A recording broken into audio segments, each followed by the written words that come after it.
그래서 이렇게 하시면 완료. 그래서 부양가족을 다음과 같이 잘 입력을 하시면 되겠습니다. 판단하시면 되겠어요.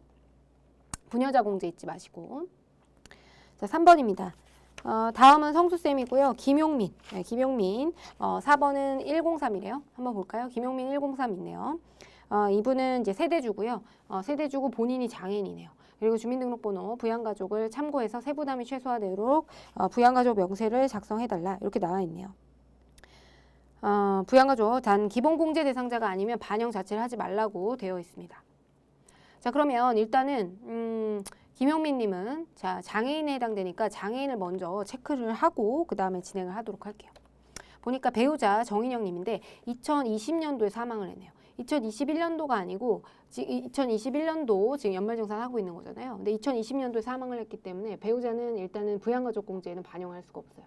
왜냐면 우리가 사망일 전날에 우리가 상황에 따르기 때문에 지금 부의 경우에는 2021년 10월 31일에 사망을 했죠. 그래서 이 경우에는 우리가 2021년도 연말정산 할 때는 반영을 할 수가 있고요. 정인영님은 사망이기 때문에 우리가 공제 대상 가족으로 포함을 시킬 수가 없습니다. 그런데 지금 보시면 배우자가 없는데 혼자 자녀를 키우고 있죠. 뭐가 들어가야 돼요? 한부모 공제를 잊지 않으셔야 됩니다. 한부모 공제에서 혼자 자녀를 키우고 있기 때문에 한부모 공제를 체크하고 넘어가도록 하겠습니다. 그리고 이제 정인영님은 일단 제외를 해주셔야 되고요. 아버지 볼게요. 아버지는 이제 장애인에 해당이 돼서 우리 연령 요건 안 따져도 되는데 이미 나이가 많으시죠? 그리고 2021년 10월 31일에 사망은 했지만 소득이 없다면 우리가 어제 전날 사망 전날 상황에 따라서 아버지를 공제 대상으로 포함을 시킬 수가 있습니다. 그래서 소득자의 직계존속 1번이죠. 1번 김동명 440806117392로 이렇게 되고요. 그 다음에 지금 60세 이상이신데 장애인에 해당되고 장애인이었죠. 그리고 경로우대 70세 이상이셨으니까 경로우대 공제와 장애인 공제 이 두 가지가 모두가 가능했습니다. 그래서 이렇게 세팅을 하시면 됩니다. 경로우대 공제 알아서 불러줘 오고요. 여러분들은 장애인 공제를 사망일 전날 상황에 맞춰서 장애인 공제 여부를 확인하시면 되겠어요. 어머니 가보겠습니다. 어머님은 이제 연령 요건이랑 그다음에 소득 요건을 봐야 되는데 장애인에 해당이 되기 때문에 우리가 소득 요건만 확인을 하면 됩니다. 근데 지금 보시면 양도소득 금액이 200만 원이 있죠? 우리는 종합소득, 양도소득, 퇴직소득 금액 이걸 합쳐서 100만 원 이상의 소득이 있게 되면 부양가족 대상에서 제외를 하기 때문에 지금 소득 요건을 충족하지 못해서요. 유영수님은 공제 대상이 아닌 게 됩니다. 자, 그 다음에 그러면 기재를 하지 말라고 했으니까 기재를 안 하겠습니다. 자, 그 다음 김시은님은 대학생이고 급여 총액이 400만 원이래요. 비과세 100만 원이 포함되어 있으니까 어쨌든 우리가 500만 원 이하에 해당이 되죠. 네, 그렇기 때문에 우리가 소득 요건을 충족했고 그 다음에 01년생인데 나이 요건을 충족을 했나요? 나이 요건은 20살이니까 딱 공제가 가능합니다. 자, 그러면 그리고 20세, 그러니까 7세 이상이죠. 그러니까 자녀 세액 공제도 같이 받을 수가 있겠네요. 김시은 님이고요. 내국인이고 주민등록번호를 기재해 보겠습니다. 자, 그리고 대학생인데 20세까지 되니까 올해까지 되는 겁니다. 그리고 자녀 세액 공제를 받을 수가 있고요. 그리고 소득이 있긴 했지만 해당 소득은 500만 원 이하이기 때문에 소득 요건을 충족하는 것으로 보게 됩니다.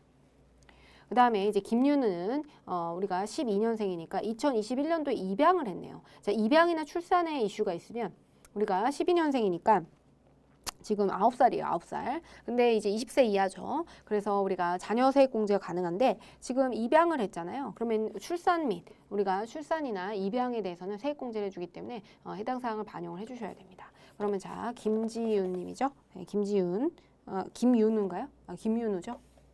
김윤우 님에 해당이 되고요. 그 다음에 주민등록번호 1230-3078-514 이렇게 됐고요. 9세죠. 근데 자녀 세액공제는 알아서 적용이 되고요. 그 다음에 출산 입양, 출산 입양에 따른 세액공제 반영을 해주셔야 되는데 지금 김윤우님은 둘째에 해당이 되죠.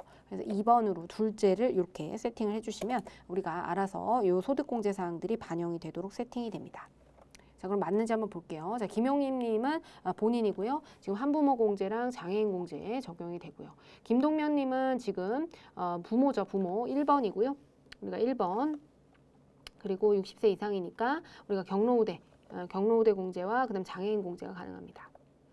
그다음에 김시은님은 이제 자녀죠. 둘 다 이제 자녀고 20세 이하이기 때문에 20세 이하이면서 자녀 둘 다 해당이 되는데 김윤우님은 올해 입양을 해가지고 우리의 둘째에 대한 출산 입양에 대한 세액공제가 적용이 되었습니다.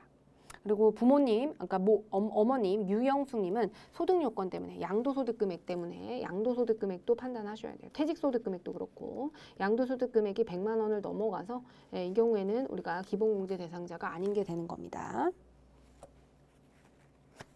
자, 4번 보겠습니다. 자, 페이지 222페이지. 자, 다음은 성수쌤의 사무직 사원인 정별인이 있나 볼까요? 자, 정별인이 있네요. 정별인이 있고요. 정별인이 이제 세대주네요. 그리고 입사일자가 2013년 2월 1일 국내 근무. 그리고 종합소득금액이 연간 5천만 원이니까 여성이라서 눈여겨보고 있었는데 그 부녀자 공제는 적용이 안 되겠네요. 배우자가 있어가지고. 배우자가 있는데 이제 소득금액 요건 때문에 우리가 부녀자 공제는 적용이 안 되겠습니다. 충족이 되지 않습니다. 그래서 우리가 사원 등록을 하고 세부담이 최소화되도록 정별인 부양가족 모두의 공제 여부를 부양가족 명세에 입력하라고 되어 있네요. 그러면 지금 정별인님이 104번에 입력이 되어 있는데 자, 기본상 한번 보죠. 맞는지 입력을 하라고 되어 있는데 입력이 되어 있네요. 그래서 뭐 삭제하고 다시 할까요? 삭제를 하고 다시 한번 해보겠습니다. 자, 104번 입력하시면 돼요. 104번 그리고 정별인 이렇게 그래서 사원 등록하시면 되는데 자 일단은 주민번호를 여기다가 243680 이렇게 기재해 주시면 되겠죠. 그리고 이제 입사일자를 보시게 되면은 2013년 2월 1일입니다. 2013년 2월 1일 이렇게 하시면 되겠고요. 뭐 나머지는 동일하게 되고 지금 생산직 근로자인가요? 아니죠. 사무직 사원에 해당되기 때문에 이거 우리 생산직 직원에 해당되는지 여부는 기재를 안 해주셔도 됩니다. 네, 그리고 연간 소득금액은 이제 5천만 원이니까 이 정도 입력하시고 넘어가시면 되겠어요. 자, 그럼 부양가족 명세를 한번 하나씩 입력을 해보도록 할게요. 부녀자 공제나 한부모 공제는 적용이 되지 않아요. 배우자가 있기 때문에. 자, 그럼 배우자부터 한번 보도록 하겠습니다. 그리고 세대주죠. 세대주. 그리고 국내 근무하고 있고 종합소득금액 연간 5천만 원. 일단 세대주로 체크가 되어 있어요. 자, 배우자 최소한은 57년생인데 나이는 안 봐도 되고 사업소득자고 월평균 소득금액이 300만 원이에요. 연간 소득금액은 3,600만 원일 거 아니에요? 100만 원을 훨씬 초과하게 되죠. 그래서 우리가 소득금액 요건을 충족하지 못해서 배우자는 제외를 해야 됩니다. 자, 근데 아들 같은 경우에는 지금 고등학생인데 일본 유학 중이래요. 이거는 어쨌든 취약상의 이유로 인해서 우리가 일본에 가 있는 것이기 때문에 우리가 뭐 따로 소득이 없으면 공제 대상으로 포함을 시킬 수가 있습니다. 네, 그렇고요. 지금 보시면 여기서는 세부담이 최소화되도록 일단 부양가족 모두의 공제 여부를 부양가족 명세에 입력하라고 했기 때문에 배우자인 최소한도 일단 입력을 해주셔야 돼요. 그러면 배우자 입력을 하고 부로 체크하겠습니다. 자, 배우자는 이제 3번이죠. 배우자 3번. 그래서 최소한 내국인이고요. 주민등록번호는 570717100202 이렇게 됐고 근데 배우자인데 기본공제 대상은 부가 됩니다. 이렇게 부로 0번을 체크를 해주시면 되겠어요. 0번을 체크해 주시면 되겠고 그 다음에 지금 자녀분이 있었죠. 아들. 그래서 아들인데요. 직계비속 아들 이름이 최한성. 에듀윌 유료 회원만의 남다른 서비스.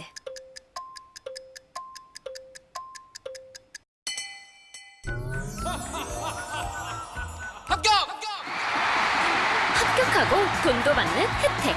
오직 에듀윌 유료 회원에게만. 에듀윌. 무료 합격!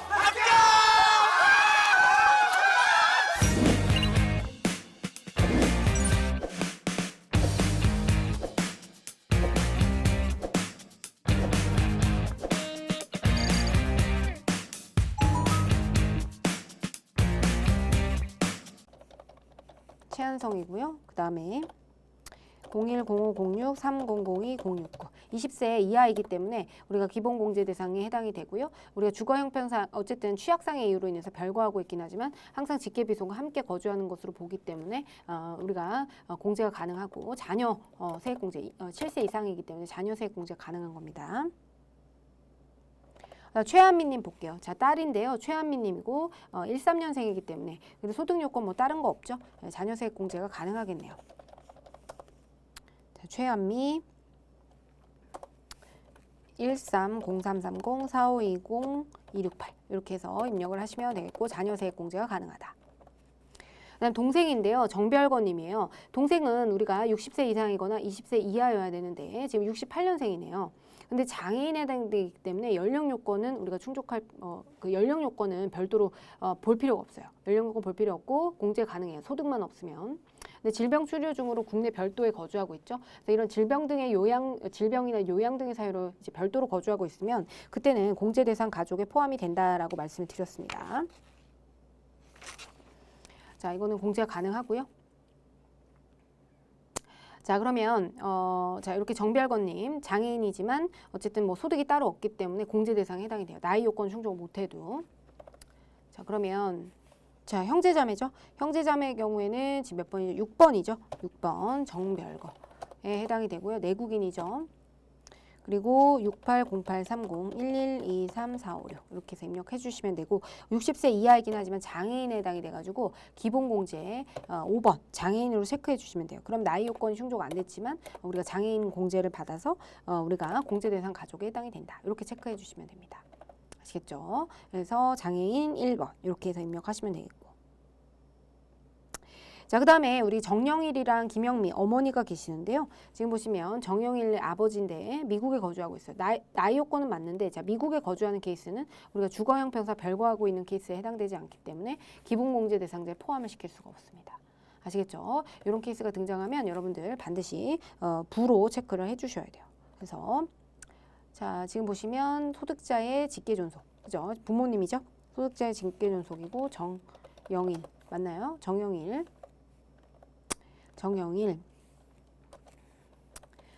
4512301789-523 그리고 우리가 기본공제 대상자가 아니다 이렇게 체크해 주셔야 되고 어머니 김영미님의 경우에도 주민등록번호를 46100052786-527 이렇게 해서 65세 이상이지만 우리가 지금 주거 형편상 별거하고 있는 경우에 해당이 되지 않기 때문에 우리가 부로 체크를 해서 다음과 같이 입력을 해주셔야 되겠다. 네, 그렇게 이렇게 입력을 하시면 되겠습니다. 자, 그럼 맞는지 한번 볼게요. 자, 일단은 우리가 본인에 해당되죠. 자, 본인은 정별이님. 그래서 본인은 가능하고 그 다음에 우리가 최소한 남편의 경우에는 3번이고 부가 되겠죠. 그리고 20세 이하 최한성, 최한미는 둘 다 20세 이하이기 때문에 자녀 세액 공제가 가능하고요. 그 다음에 정별건님은 우리가 6번이고 장애인에 해당이 돼서 우리가 형제자매고 나이 요건 충족이 안 되지만 장애인으로서 우리가 공제가 가능하다. 그 다음에 정영일, 김영민님은 우리가 주거 형평사 별거하고 있는 경우로 보지 않아서 다음과 같이 기본공제 대상자에서 제외하게 되는 겁니다. 자, 아시겠죠? 그래서 이렇게 해서 입력을 하시면 되겠어요. 그래서 부양가족 여기서 좀 잘 체크를 해놓으시게 되면 이 부양가족 명세가 결국에는 어딜 결정지어요? 종합소득공제 항목을 결정짓게 되는 겁니다. 여기다 잘 입력을 하게 되면 인적공제에 해당되는 우리 기본공제사항과 추가공제사항이 연말정산을 할 때, 즉 종합소득금액을 계산하는 우리 근로소득자의 종합소득금액 계산하는 연말정산할 때 이 사항들이 반영이 되게 되는 겁니다. 자녀세액공제도 그렇고요. 출산, 입양 세액공제도 같이 반영이 된다. 네, 그렇게 이제 보시면 되겠습니다. 네, 다음 급여자료 입력 가보도록 하겠습니다. 자, 급여자료 입력은요, 우리가 이제 상용직 근로자의 이제 급여와 그다음에 상여금을 입력하는 메뉴입니다. 그러니까 급여 대장을 입력한다고 보시면 돼요. 그래서 우리가 이제 급여 자료를 다음과 같이 이제 급여 자료 입력해서 과세와 비과세에 해당하는 항목들을 입력을 해주게 되는데 지금 왼쪽과 오른쪽이 있죠. 왼쪽에 보시면 우리가 급여 항목이랑 그다음에 공제 항목 이거를 우리가 등록을 해줘야 되는데 그 해당 내용들을 우리가 수당 등록 그리고 공제 항목 등록 절차를 거쳐서 공제 등록을 거쳐서 수당과 그다음 공제 등록을 하게 됩니다. 그래서 F4키를 누르게 되면 급여자료 입력 화면에서 수당 공제 버튼을 입력하게 되면 다음과 같은 화면이 등장하게 돼요. 그래서 우리가 중요한 건 과세인지 비과세인지를 판단을 하시면 되겠고요. 과세 여부, 비과세 여부에 따라서 우리가 수당명을 적고 그거에 대해서 사용 여부를 결정하시면 됩니다. 그리고 이제 이게 월정액 급여에 해당이 되느냐. 우리가 월정액 급여가 210만 원 이하인 생산직 근로자의 경우에는 종합소득 금액 직전 연도 우리가 직전 연도 금액이 3천만 원 이하인 경우. 그죠? 생산직 직전 연도 총급여가 3천만 원 이하이면서 월정액 급여가 210만 원 이하인 경우 생산직에 대해서는 연장 근로수당 연간 240만 원 비과세 하잖아요. 그게 이제 월정액 그 금액이 여기 금액입니다. 그래서 요거를 뭐 세팅하라고 하는 경우도 있고 그렇지 않은 경우도 있어서 각각의 이제 문제에 따라서 문제에서 주어집니다. 월정액 급여로 이제 설정을 해라 마라 이렇게 나오기 때문에 그걸 보시면 될 것 같고 공제 등록은 보통 만지는 경우가 많이 없는데 이 공제 항목에서도 우리가 이제 국민연금, 건강보험 그죠? 고용보험, 학자금 상환액 이게 이제 고정으로 되어 있고요. 추가적으로 우리가 등록해야 되는 경우가 간혹 있습니다. 그래서 이거 문제 풀면서 보여드릴게요. 우리는 이제 중요한 건 과세와 비과세를 구분하시는 게 중요한데 식대의 경우에는 월 10만 원까지 비과세. 그다음 자가운전 보조금은 근로자 본인 명의의 차량을 우리가 업무에 사용하고 별도의 시내여비를 받지 않는 경우에만 월 20만 원이 비과세 되는 거고 우리가 출퇴근 보조금은 과세가 되는 거예요. 그리고 별도의 시내여비를 받게 되면 그때는 이것도 과세예요. 그리고 배우자와의 공동명의 차량까지도 가능하다. 그렇게 나와 있고요. 야간 근로수당은 직전 연도 총급여가 3천만 원 이하고 월정액 급여가 210만 원 이하인 생산직 근로자의 연장 근로수당, 초과 근로수당에 대해서 연간 240만 원 한도로 비과세를 처리하게 됩니다. 그렇기 때문에 이런 요건들은 아마 지문에서 주어지지 않을까 하는 그런 생각이 듭니다. 나머지 월 연구보조비도 월 20만 원, 취재수당도 월 20만 원이고요. 육아수당의 경우에는 6세 이하의 자녀가 있는 근로자는 월 10만 원을 한도로 해서 비과세 처리합니다. 지금 제가 파란색으로 처리해 놓은 항목들이 주로 시험에 나오는 항목들이기 때문에 여러분들 좀 체크해 주시면 좋을 것 같고요. 그다음에 우리가 생산직 근로자 아까 월정액 급여 계산할 때 우리 이 월정액 여부에다 체크해 주시면 그게 이제 계산이 된다. 그래서 월정액 그 계산 시 포함이 되면 정기, 포함되지 않으면 부정기를 채택하시면 됩니다. 그리고 수당 여부를 사용할 거냐 말 거냐. 그래서 우리 문제에서는 사용하지 않는 건 좀 우리가 부로 체크해달라 이런 식으로 문제 주어지기 때문에 그거 한번 확인해서 여부를 채택해 주시면 됩니다. 이따 문제 풀어보시면 알 거예요. 그다음에 우리가 이제 급여에서 공제되는 항목들을 공제 등록에 이제 공제를 하게 되는데 국민연금, 건강보험, 고용보험, 장기요양보험, 학자금 상환, 그다음에 근로소득 원천징수세 이거 말고 우리가 나머지 공제 항목이 주어지게 되면 문제에서 주어지게 되면 그걸 그대로 입력을 하셔서 등록을 해주셔야 할 것 같습니다. 네, 이제 그렇게 이제 보시면 되겠고요. 자, 그럼 문제 한번 풀어볼게요. 자, 옆에 보시면 페이지 225페이지에 있는 문제입니다. 이번에는 이제 주식회사 성소쌤의 정별인 씨의 1월분 급여 자료인데요. 아래 사항에 따라서 이제 수당 등록하고 그다음에 1월분 급여 자료 입력 사항을 반영하되 수당 등록할 때 사용하지 않는 항목은 사용 여부에서 부로 표시해라. 그리고 공제 항목은 자료에 제시된 것으로 한다. 이렇게 되어 있네요. 그러니까 부로 이제 체크를 바꿔 놓으라고 하니까 바꿔 놓으시면 됩니다. 자, 일단은 우리가 가보도록 하겠습니다. 여기 가 있고요. 자, 여기서 급여 자료 입력을 가보시면 자, 우리가 귀속연월일을 어쨌든 1월 달로 하잖아요. 이거 전에 우리가 수당 공제를 먼저 이 급여 자료 불러오기 전에 세팅을 해 놓으셔야 됩니다. 자, 그렇고요. 여기 보시면 일단은 먼저 여기 기본급이 200만 원이 있죠. 자, 기본급이 있고요. 과세 여기 얘는 사용을 하네요. 여로 해놓으시면 되겠고, 그다음 직책수당 20만 원이 있습니다. 직책수당 이거는 뭐 사용 여부가 당연히 여가 되겠죠. 근데 월차수당은 지금 보시면 여기 위에서부터 이제 상여랑 그다음에 월차수당을 볼게요. 상여랑 월차수당은 내용이 없죠. 그러면 얘를 부로 체크하시면 됩니다. 이렇게 부로 직책수당의 경우에도 부로 체크를 해주시면 되겠어요. 그래서 직책수당, 월차수당 둘 다 부로 체크해 놨고요.